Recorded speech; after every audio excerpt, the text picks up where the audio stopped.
Hello, my name is Alex Long, and I'll be presenting my work for my data science capstone, assessing sensitivity of income inequality measurements to gerrymandering. So the research question here is, how do the spatial partitions used to aggregate data affect income inequality measurements? But before we answer that, we'll motivate the question societally.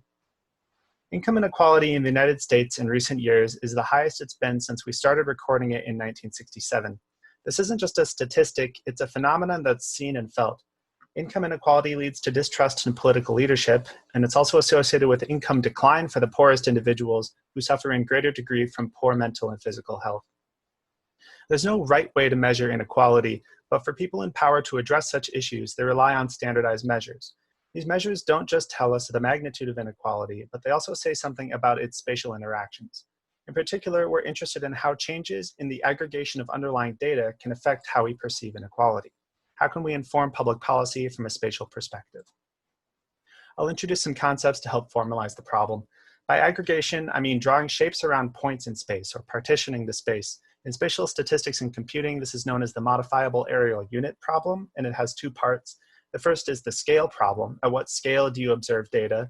Do we use household level incomes or the average income in a space? And the second is the zone or the shape problem, which is the mechanism behind gerrymandering. Since we care about public policy, we'll be looking at US Census zone schemes. The census defines a hierarchy of geographic zones, which you can see on the bottom right. The highest resolution census data is published as census block group averages, and the boundaries of these are defined by regional authorities, such as the Met Council in Minneapolis. And finally, we're going to focus on the Gini coefficient, which is the most common measure of inequality because it's easy to understand and calculate. One way to visualize this is as a Lorenz curve. This plots the cumulative portion of income earned by the cumulative portion of the population. So if 1% of people earn 1% of income and so forth, then we have perfect equality and the curve is a straight line. The Gini coefficient represents this mathematically as the normalized area between the line of observed inequality and of perfect equality. This work lies at the intersection of MAUP research, income inequality, and real-world census zoning. And although no research that I've found unifies all three, I'm expanding work that's been done at the pairwise intersection of these, as well as advancing each field. So the first part of my project is an analytical evaluation of the Gini coefficient, and I show that Gini produces a lower bound estimate of population inequality when measured on averaged incomes. We can see Gini in the upper right corner, where the numerator is a double summation of absolute income differences. And if we visualize this as a matrix where each element is a summand, and when we average, the total sum can only stay the same or decrease. And when the numerator decreases faster than the denominator, Gini decreases. Next, I verify this property of Gini with an experiment on real-world data. For my experiments, I use synthetic point data created by the nonprofit RTI International. This data is sampled from real census records, so it's very realistic. And I spatially join these points with census partitions from the 2010 census. So in the first experiment, where Gini is calculated at different scales, when we look at the whole state of Minnesota, without aggregation, Gini is about 0.31.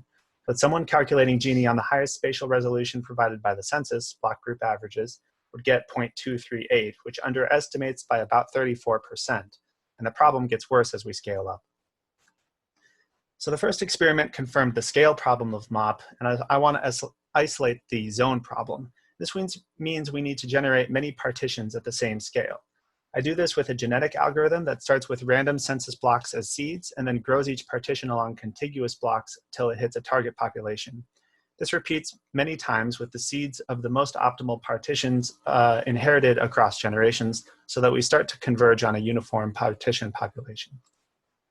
So here are the results of just one simulation with 100 partition schemes drawn in Hennepin County, Minnesota.